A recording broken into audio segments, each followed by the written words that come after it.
the Telstra Tasmanian Young Business Women's Award winner is Muppet.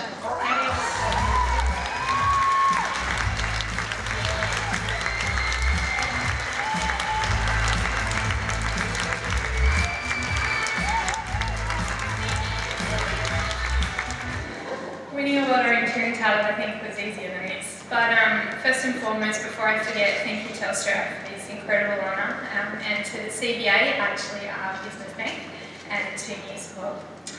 It is an honour to stand here today amongst so many inspiring Tasmanians and to receive this award.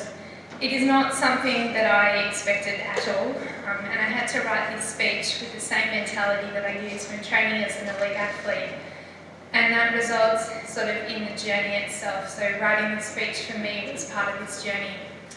I think running a business is a journey, and it would be hard to be driven by accolades, success or money.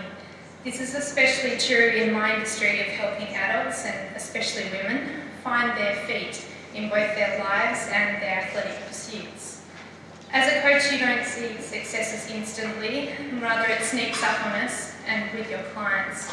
And you certainly don't walk away from a day's work instantly richer in a monetary sense. No, I am driven by seeing individuals achieve their potential, especially in the wild outdoors where my heart lies. The highlight of my coaching career actually came very recently on our Gorn running tour to Japan, which I returned from a week ago. Our small group of mostly women were climbing at a very fast trot, I admit, up one of Japan's highest volcanoes. And as we climbed above the 3,000 metre line, there was sulphur spurting out of the many vents on this mountain. We moved together, and yet every member of our group was on their own. It was an individual journey. And on reaching the summit, one lady dropped to her knees and wept with joy, whilst a dozen very well-dressed Japanese hikers in hard helmets and gaiters looked perplexed.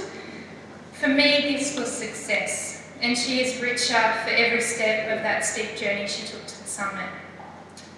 I never envisaged being a businesswoman and nor a world champion. I was Muppet, yes, at school, and I was forever climbing trees and then being sent out into the playground to pick up rubbish as punishment. I was the 8-year-old who definitely dreamed of being an Olympian and a doctor, whilst revelling in the Cubby building on our farm south of Hobart. Find Your Feet started from very, very humble beginnings. It was in 2009 I started it as a hobby. I hosted primary school running games for adults in the parks of Hobart whilst they were training for the upcoming Point to Pinnacle.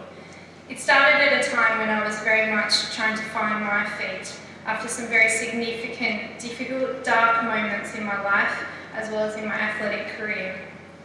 I have made every mistake in the book, especially in those first 18 months of scrounging to pay the rent. So I was very grateful for the opportunity that came to me in 2011 to live and work at the AIS in the pre-London and Olympic and Paralympic Games. Here I met athletes who had lost their limbs or were born with permanent physical disabilities, and it helped to put everything back into perspective. I was very humbled by their stories, and I soaked up every high and low of theirs like it was my own. And Find Your Feet, I think, bloomed from the wealth of experiences there and in my life preceding this.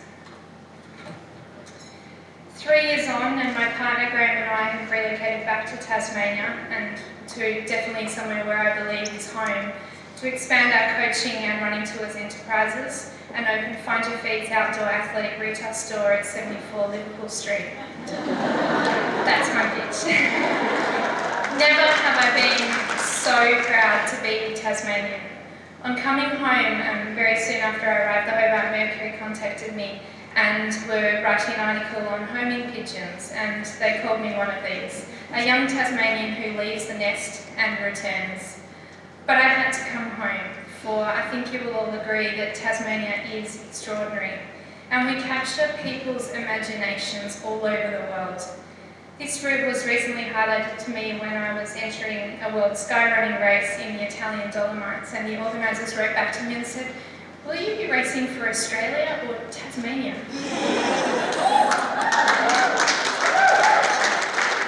My greatest challenge now is seeing myself as a businesswoman and allowing that side of me to bloom. But dreams and opportunities are simmering underneath his skin, and potentially even political and advocacy ones. I'm very proud to be becoming involved in the protection of the Tarpon Wilderness region and potentially working on a tourism development out at Lake Pedder. As you can probably tell, I have so many ideas, and with the continued support of my amazing life and business partner Graham, as well as our national Find Your Feet community, my family and the Tasmanian population, I know that I'm very much well on my way to finding my feet.